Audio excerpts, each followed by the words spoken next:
Palavra da Verdade, com Hernandes Dias Lopes. Eu quero hoje repartir com vocês o que está no livro do profeta Isaías, 62. Eu vou me deter nos versos 6 e 7, mas eu quero convidar vocês para lermos 62, de 1 a 7. Isaías 62, de 1 a 7. Está escrito o seguinte: por amor de Sião, me não calarei, e por amor de Jerusalém, não me aquietarei, até que saia a sua justiça como um resplendor e a sua salvação como a tocha acesa.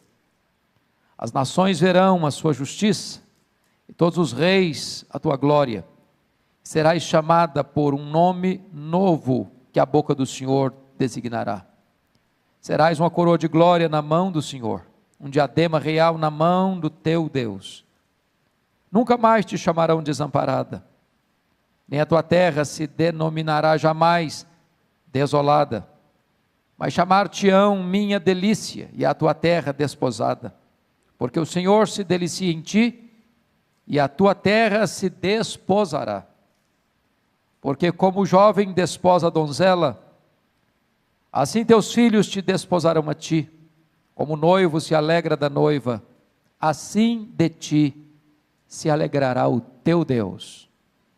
Agora vamos nos deter nos versos que vamos trabalhar hoje aqui, versos 6 e 7, se você tem a versão atualizada como a minha, leia comigo por favor, vamos juntos? Sobre os teus muros, ó Jerusalém, pus guardas, que todo dia e toda noite jamais se calarão.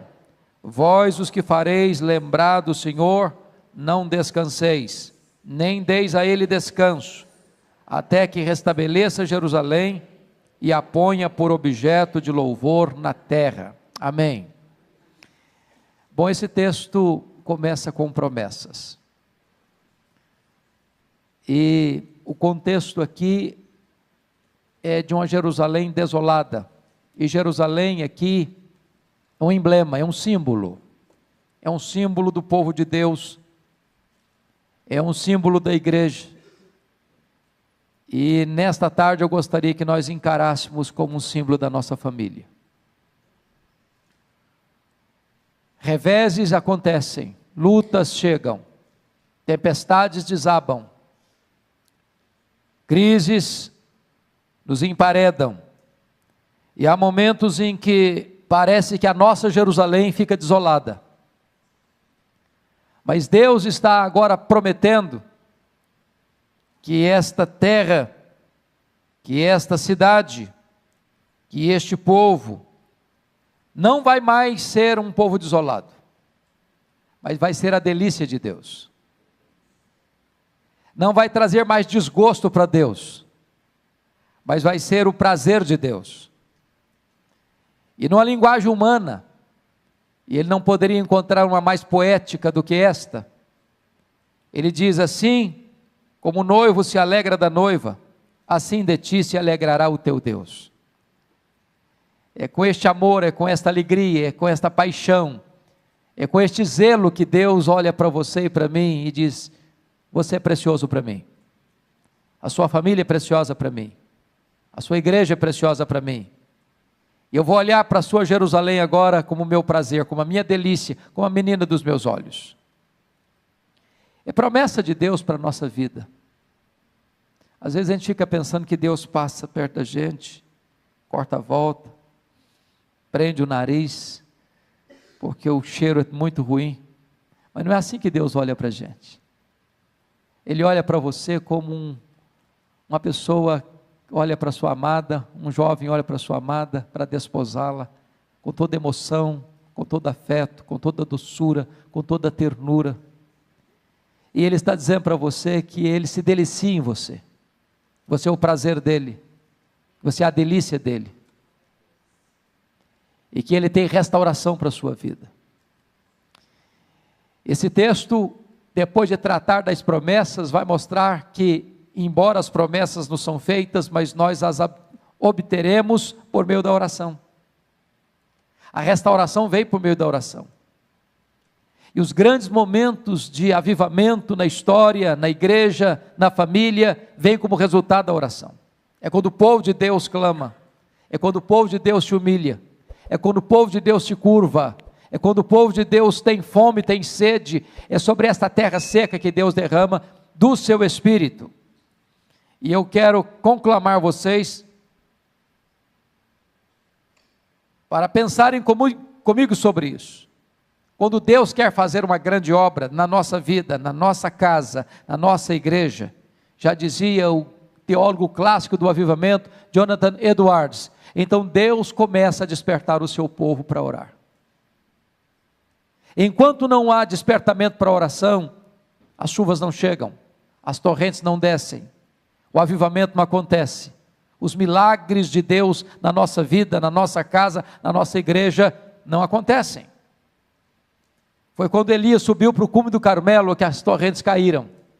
E hoje eu gostaria que vocês olhassem comigo essa passagem bíblica, e tirasse daqui 7 lições. Eu não sei se você tem o hábito de andar com a caneta, andar com um caderninho, andar com um papel, ou se você tem agilidade no seu smartphone para anotar isto, mas eu queria compartilhar com vocês aqui 7 características de uma oração por restauração, da nossa Jerusalém, da nossa casa, da nossa igreja, da nossa vida.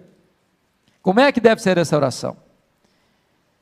E os versos 6 e 7 trazem para nós o conteúdo desta oração por restauração. Então, em primeiro lugar, anote aí, uma oração por restauração é uma oração cheia de expectativa. Olha o verso 6, sobre os teus muros, ó Jerusalém, pus guardas. As cidades naquela época eram amuralhadas, e o guarda ficava em cima, em torres, sobre os muros, para 2 finalidades. Primeiro, para alertar quando um inimigo estava chegando, para botar o povo em alerta, para convocar o povo para uma batalha, para reunir as suas forças para um grande combate. É muito importante você entender que quem ora precisa estar vigiando. Oração é guerra, oração é batalha, oração é convocação para um grande conflito espiritual. E quando você se põe de joelhos, você precisa entender isso, que há uma orquestração contra a sua vida, há uma orquestração contra a sua família, há uma orquestração contra a sua igreja, e nós devemos orar como guardas em cima de um muro, de olhos abertos, vigilantes, atentos para os perigos que nos rondam e nos cercam. Mas em segundo lugar, esse guarda, ele existia lá, ele estava lá, com essa expectativa também do socorro de Deus, da ajuda de Deus. Quando você ora, você tem que ter essa expectativa, com um guarda em cima de um muro. Lembra do profeta Abacuque? Quando a situação foi tão crítica para o seu país, e diz a Bíblia que ele se colocou sobre a torre de vigia para esperar a resposta de Deus. Esse é o desafio de Deus para você e para mim, de você orar pela sua família, nessa expectativa, de que Deus vai agir, de que Deus vem ao seu encontro, de que Deus vem em seu socorro, de que Deus vai atender o seu clamor, de que Deus vai ver suas lágrimas, de que Deus vai trazer auxílio para você na sua necessidade. É com essa expectativa, é a expectativa de Jacó, que se agarra ao Senhor, e não o larga, até receber a bênção. É a expectativa do leproso que chega para Jesus e diz: Senhor, se tu quiseres, tu podes purificar-me. É a expectativa desta oração que conecta o altar com o trono, e do trono vem como grandes e poderosas intervenções de Deus na nossa vida e na nossa história. A primeira coisa, ao orarmos por nossa família, pela nossa igreja, nós precisamos orar com grande expectativa, como um guarda em cima de um muro. Segunda coisa, oração por restauração é uma oração perseverante. Olha o verso 6 ainda, que todo dia e toda noite jamais se calarão. Então não é apenas você ter expectativa, é você perseverar. O nosso problema, na verdade, irmãs, não é começar a orar, é continuar orando. numa linguagem bem popular, dizem que nós temos muita iniciativa e pouca acabativa. Pouca acabativa. Nós perseveramos muito pouco. Nós temos dificuldade de continuar insistindo com Deus numa causa.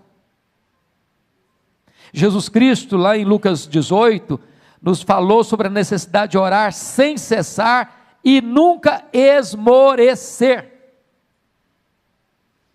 O apóstolo Paulo, lá em 1 Tessalonicenses 5,17, diz: orai sem cessar. Isaías está mostrando aqui para nós que nós somos como esses guardas que todo dia, toda noite, jamais se calam. Já pensou você, um guarda, na torre de sentinela, chegando o perigo, e ele calado? Botando em risco toda a população que estava dentro dos muros, porque não deu sinal. Oração, minhas irmãs e meus irmãos, tem que ter essa vigilância perseverante. Não dá para cochilar, não dá para retroceder, não dá para parar no meio do caminho, não dá. Por que o Pentecostes chegou? É porque Jesus Cristo disse para os seus discípulos assim: permanecei na cidade até que. E eles entraram para o cenáculo, e diz a Bíblia que todos, unânimes, oraram perseverantemente. E a Bíblia não diz que Jesus diz: olha, esperem 10 dias.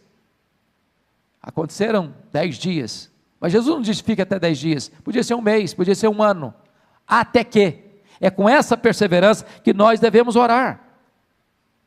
Quantas vezes desistimos de orar por uma causa, por um filho, por uma filha, pelo casamento, pelo namoro, pelo emprego, pela igreja, pela vida espiritual, pela nossa necessidade, e às vezes desistimos no limiar da bênção, no limiar da vitória.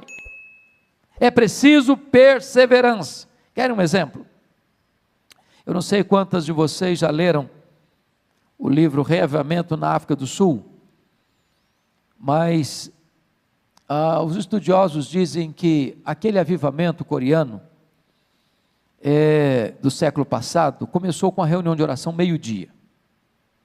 De repente, quem liderava essa reunião, depois de um mês de oração, ele chegou para os irmãos que estavam reunidos e olha, vamos parar. Nós já oramos um mês, não aconteceu nada, então nós temos uma agenda muito intensa, temos visitas para fazer, temos pessoas para assistir, temos sermões para pregar, temos trabalho para realizar, então vamos voltar à nossa atividade normal. Aí brota de dentro do grupo que estava orando já há um mês, sem ver nenhum sinal do favor de Deus, não, vamos perseverar. E foi nessa perseverança que de repente os céus se fenderam. E o Espírito Santo desceu com grande graça e poder sobre aquela igreja, e até hoje você vê os sinais deste avivamento, porque lá nenhuma igreja é organizada sem ter uma reunião diária de oração. Então é preciso perseverar. Você não sabe o tempo de Deus, você não sabe a hora que Deus vai endereçar para você aquela vitória que você está pedindo, aquele anseio da sua alma que você tanto anela no coração. Então persevere, todo dia e toda noite, jamais se calarão. Não desista, não retroceda, não esmoreça, não desanime, persevere. Terceira verdade que nós podemos, terceira lição, a oração por restauração, em terceiro lugar, é uma oração ousada, fundamentada nas promessas de Deus. Olha o verso 6 ainda, vós os que fareis lembrar do Senhor. O que significa isso? Oração é lembrar a Deus o que Deus falou e prometeu em sua palavra. E eu pergunto a vocês, Deus precisa ser lembrado? É claro que não. Deus tem memória curta? É claro que não. Deus se esquece de alguma coisa? É claro que não.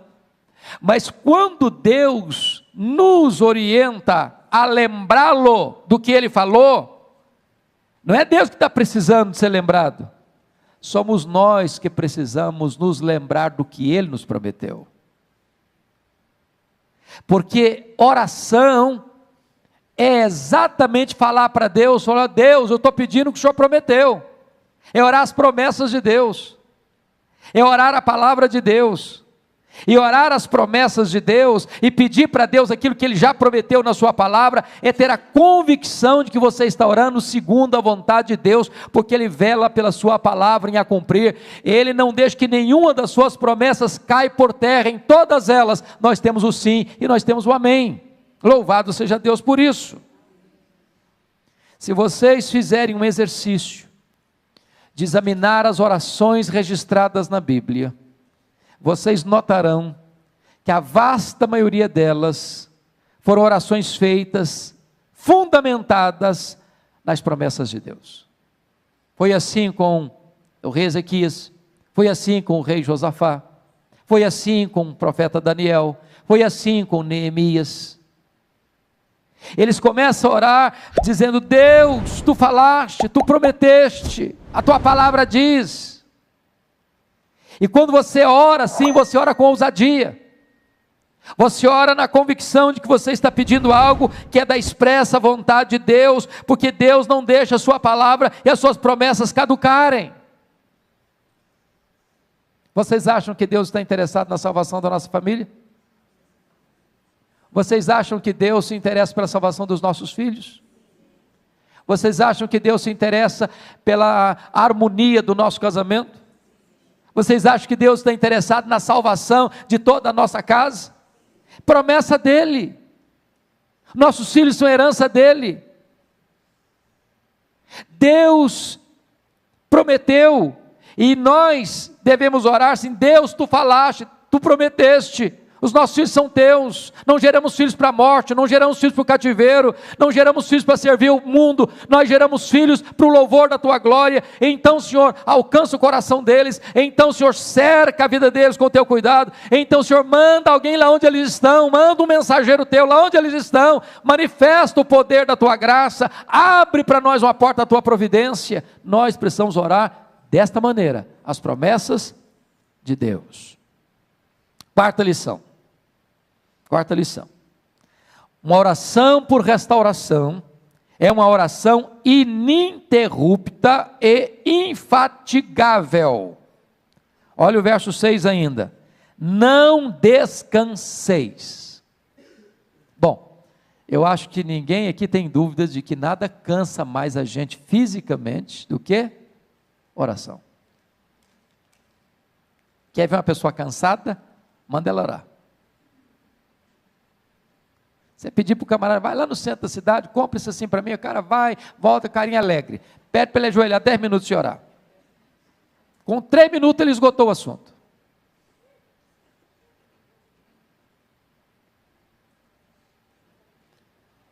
Não descansei. Sabe o que significa, amadas irmãs? Oração é batalha, é guerra, produz fadiga, produz esgotamento. E o texto está dizendo o seguinte: não permita que o seu corpo seja um impedimento para você prosseguir. Não afrouxe as suas mãos, não ensarilhe as suas armas. É preciso tenacidade para não retroceder, é preciso disposição para não se acomodar. Veja comigo como é que Jesus orou no Getsemane. Quem pode dar para mim algumas características da expressão corporal de Jesus ao orar ali no Getsemane? Primeiro, suava. Agora, estava frio ou estava quente? Você tem plena certeza que estava frio. Por que você sabe que estava frio? Porque naquela mesma noite que ele foi preso, lá no pátio da casa do sumo sacerdote, para onde ele foi levado, tinha o que lá? Uma fogueira. E o Pedrão ficou bem perto do fogo para quê? Se aquecer. Se tivesse calor, ele ia procurar um ventilador. Estava frio. E ele estava suando. Segundo, ele estava chorando, convulsivamente, diz Hebreus 5,7, oferecendo forte clamor e lágrimas. Terceiro, ele estava suando sangue. Às vezes, meus irmãos, a nossa oração é tão rasa, é tão superficial, é tão epidérmica, é tão vazia, que nem os lábios a gente abre. Nós não botamos o corpo, não botamos a alma, não botamos a força, não botamos energia, não botamos o nosso ser por completo nessa oração. Não descanseis. Eu fico olhando alguns exemplos bíblicos, como o exemplo de Ana. A postura da Ana de derramar a alma era tão forte que ele pensou que ela estava bêbada. E eu fico imaginando o seguinte: até que ponto nós estamos tendo esse ato físico, corporal, de gesto, de atitude na oração, que nós poderíamos dizer: eu estou derramando a minha alma. Não descansar significa que você vai perseverar nessa busca, não importa quanto tempo vai levar. Ambrósio, um dos pais da igreja, disse acerca de Mônica, mãe de Agostinho de Hipona, depois que ela orou por ele 30 anos. Ô, gente, não é brincadeira não orar por alguém 30 anos. Não é verdade? Não dá vontade de desanimar não? Falou: Deus, eu já fiz o que o senhor tinha que falar, já falei, agora é com o senhor, agora não vou falar mais não. Esgotou meu repertório. 30 anos. E Ambrósio disse: um filho de tantas lágrimas jamais poderia se perder. Não descanseis.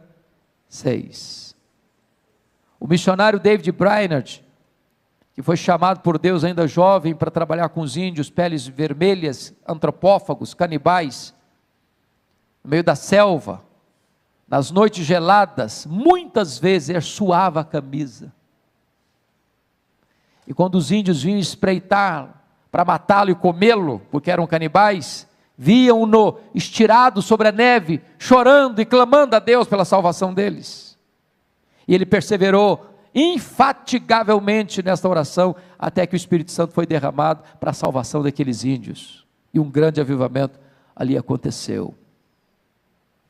Não descanseis. Jesus contou uma parábola interessante de um amigo, de um homem que chegou, um amigo na casa dele, meia-noite. E era a cultura do judeu, ao hospedar alguém, ter provisão para esse alguém.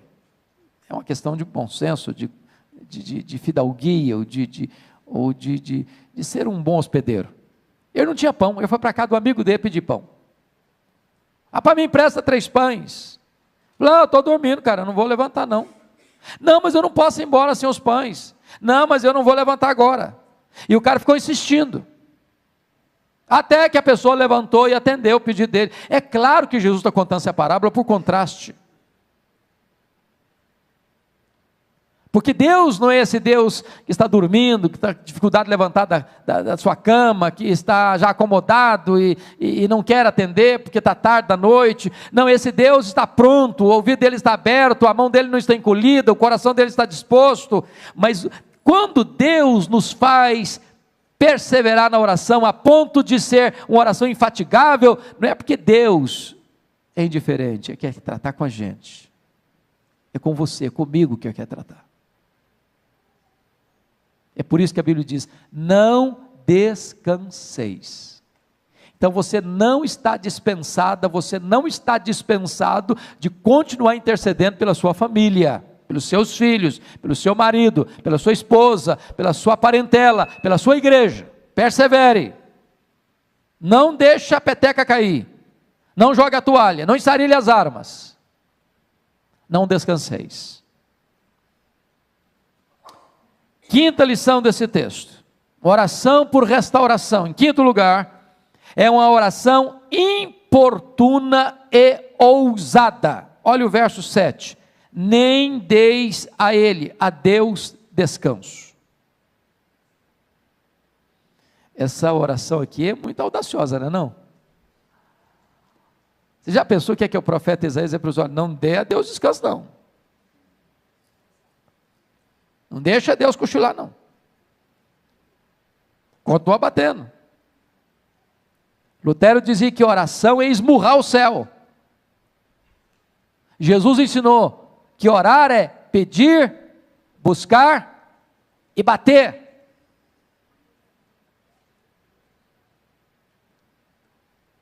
Orar é você chegar a Deus. Estou aqui, Senhor.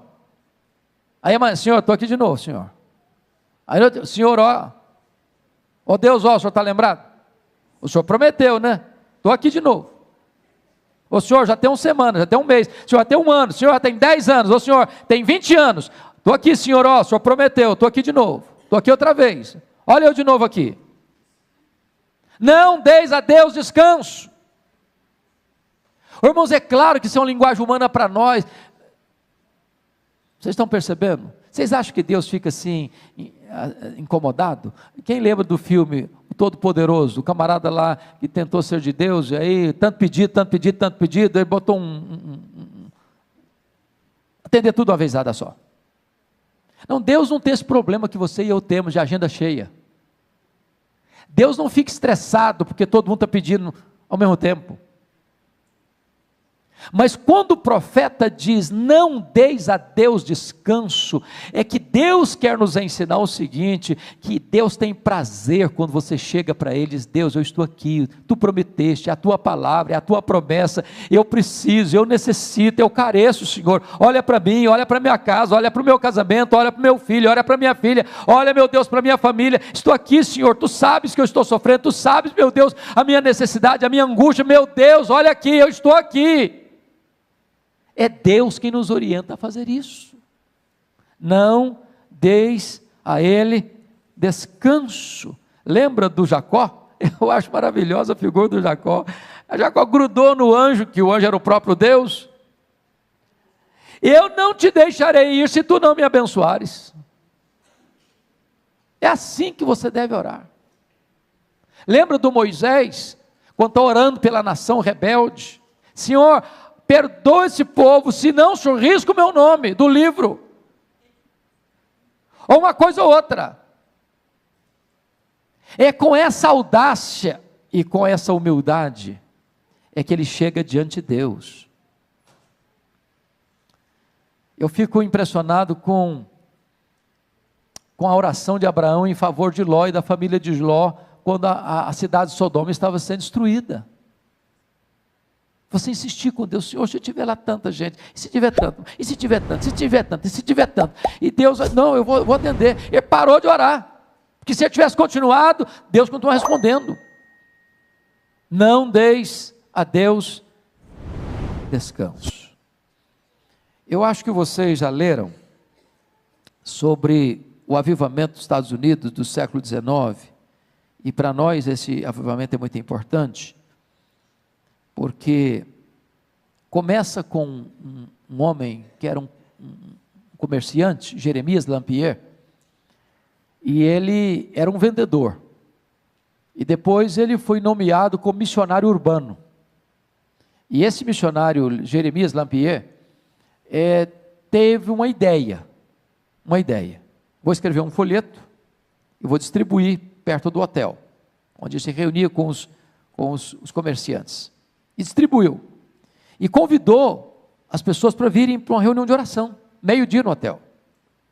Na primeira semana vieram 40 pessoas, em 6 meses, tinham 10 mil homens de negócio orando por avivamento nos Estados Unidos. A reunião de oração parecia que se estendia para o país inteiro. Um dia um homem fez uma viagem de 800 milhas de trem, disse, hoje eu vi uma reunião de oração de 800 milhas. O país inteiro estava orando. 2 milhões de pessoas convertidas. E foi exatamente deste avivamento que veio para cá o nosso missionário, Ashbel Green Simonton. Então preste bem atenção nisso, minhas irmãs, a necessidade de você insistir com Deus no seu pedido. Não deis a Deus descanso. 6ª lição desse texto. Uma oração por restauração da nossa vida, da nossa família, da nossa igreja, é uma oração que não desiste, nem abre mão da resposta. Olha o verso 7. Não deis a ele descanso até que restabeleça Jerusalém. Se você gosta de grifar na sua Bíblia, grife essa frase aí, até que.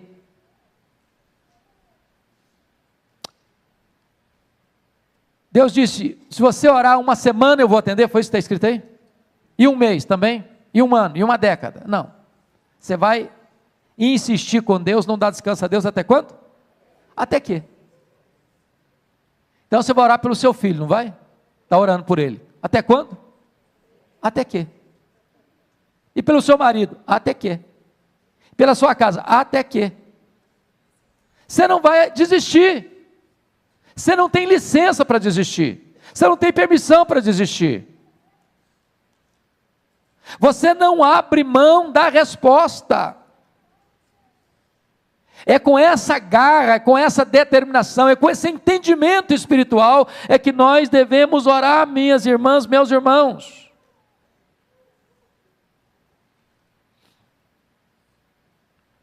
O avivamento na África do Sul demorou 12 anos. 12 anos. Do dia que eles começaram a orar por avivamento, até o dia que o avivamento chegou. Mas não é assim, hoje eu oro hoje, daqui um mês eu oro de novo. Não, nem isso não. É de orar focadamente, precisamente, especificamente, objetivamente por essa causa. Quem já leu as obras ou a biografia de George Miller, os biógrafos de George Miller dizem que ele teve mais de 3.000 orações específicas respondidas. 2 não foram, enquanto ele viveu. 2 amigos pelos quais George Miller orou pela conversão, eles não se converteram. Um deles se converteu quando ficou sabendo que tinha morrido. O segundo se converteu no funeral. Eu não sei se você vai ver todas as suas orações respondidas em vida, mas saiba que nenhuma oração sua ficará sem resposta, ainda que você não veja. Finalmente, último lugar, 7º lugar, uma oração por restauração da nossa vida, da nossa família, da nossa igreja, é uma oração específica, por uma intervenção sobrenatural de Deus, por uma restauração gloriosa de Deus. Olha aí o versículo 7, até que restabeleça Jerusalém e a ponha por objeto de louvor na terra. Jerusalém estava desolada, e Deus prometeu de transformar aquela cidade desolada numa coroa de glória, uma diadema real. Aquela cidade que estava provocando a ira de Deus, o desgosto de Deus, seria a delícia de Deus.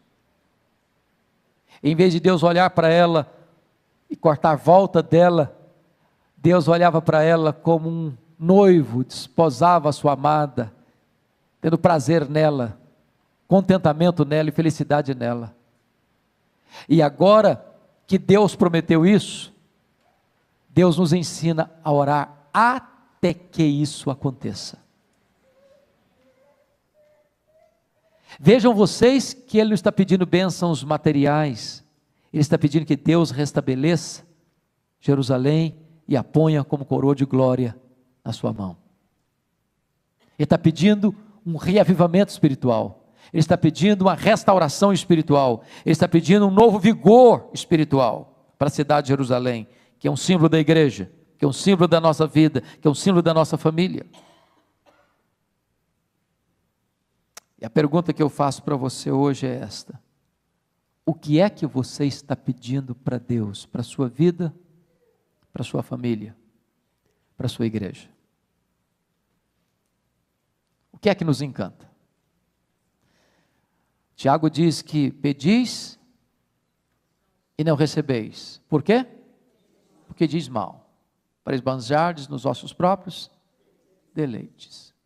Às vezes nós pedimos para Deus mas não sabemos pedir como convém. Às vezes nós pedimos para Deus uma pedra pensando que estamos pedindo um pão, uma cobra pensando que estamos pedindo um peixe, um escorpião pensando que estamos pedindo um ovo, o que vai nos destruir pensando que estamos pedindo o que vai nos dar vida, porque às vezes os nossos pedidos são egoístas. Mas se nós estamos pedindo conforme a vontade de Deus, se nós estamos orando as promessas de Deus, se nós estamos dizendo para Deus o que Ele mesmo nos disse em sua palavra, se nós estamos querendo de fato uma restauração para a nossa vida e para a nossa família e para os nossos filhos e para a nossa igreja, podem ter certeza que não cairá esta oração em ouvidos moucos, que os ouvidos de Deus não estão surdos. Estas mãos não estarão encolhidas para nos estender e nos dar a resposta, porque o braço de Deus está estendido, porque Ele tem pressa e tem prazer em atender aos seus filhos. Ele conhece as nossas necessidades, mesmo antes de nós as proferirmos, e Ele é rico em graça, rico em misericórdia, tem prazer em perdoar, tem prazer em restaurar, tem prazer em abençoar o seu povo. Eu queria orar com vocês hoje, orar pela nossa casa, orar pela nossa família. Nenhum de nós aqui, certamente pode dizer, não, estou tão bem, como a igreja de Laodiceia, que eu não preciso de nada, estou rico e abastado. No próprio momento que a gente pensar isso, é porque nós já estamos numa situação muito crítica. Todos nós estamos precisando, todos nós estamos precisando. Todos nós queremos mais de Deus na nossa casa, mais de Deus na nossa casa. A nossa casa não precisa tanto de mais coisas, precisa mais de Deus, mais de Deus. Então eu gostaria que nós orássemos nesse sentido. Se você quer colocar uma causa específica hoje, não uma causa genérica, mas específica, eu quero hoje orar pelo meu marido, quero hoje orar pelo meu noivo, quero hoje orar pela minha esposa, quero hoje orar pelo meu filho, a minha filha, eu quero hoje orar por um reavivamento dentro da minha casa, por uma restauração espiritual dentro do meu lar, por uma libertação dentro da minha família, por uma cura dentro da minha família. Nós vamos colocar esta causa nas mãos de Deus, crendo que Deus é poderoso para fazer infinitamente mais. Então, se você deseja fazer isso, onde você está, fique em pé e nós vamos orar.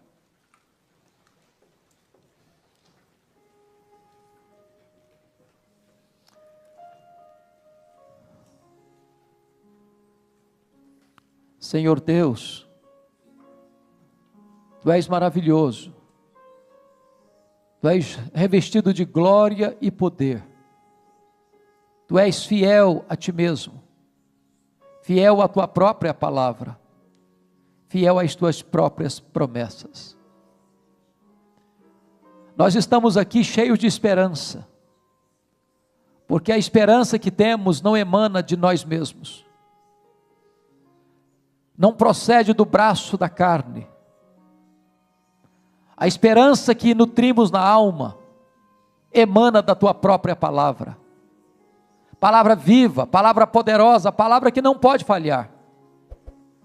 Nós não estamos endereçando a nossa oração a um ídolo mudo, a um Deus pagão.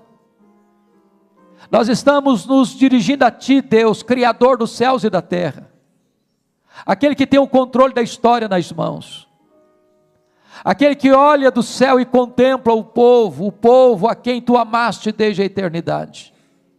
Glória ao Teu nome, porque nós fomos amados, atraídos por Ti, transformados por Tua graça. E hoje, nesta tarde, o que nós pedimos é restauração, é um reavivamento para a nossa alma, um reavivamento para o nosso coração, para a nossa família, para a nossa casa, nossa família, Senhor.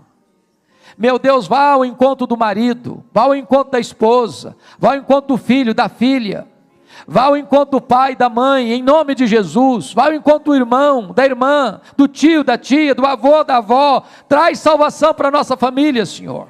Aqueles que estão cativos, liberta-os. Aqueles que estão longe, os pródigos, traz-os de volta à Tua casa. Aqueles que estão desviados, toca o coração deles. aqueles que estão vivendo, meu Deus, apáticos, uma vida mundana, meu Deus, abre os olhos da alma e mostra a eles o banquete da graça. Traz restauração para a nossa casa, traz cura para a nossa casa, traz paz para a nossa casa, traz alegria para a nossa casa, traz a doçura da Tua presença para a nossa casa, encha a nossa casa com a Tua glória, Senhor. Bendito é o Teu nome, porque Tu és o Deus que responde orações.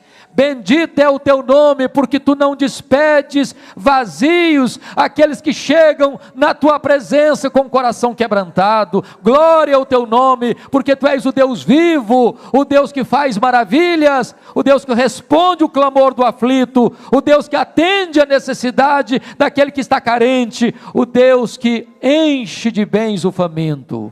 Louvado seja o Teu nome, por esta gloriosa e bendita hora de oração. Glória ao Teu nome, pelas pessoas que vieram a esta tarde aqui buscar a Tua face, que ao voltarmos para casa, Senhor, voltemos como Ana um dia voltou, com brilho no rosto, com a promessa da vitória nas mãos. Louvado seja o Teu nome, em nome de Jesus, aleluia, amém, amém, louvado seja Deus.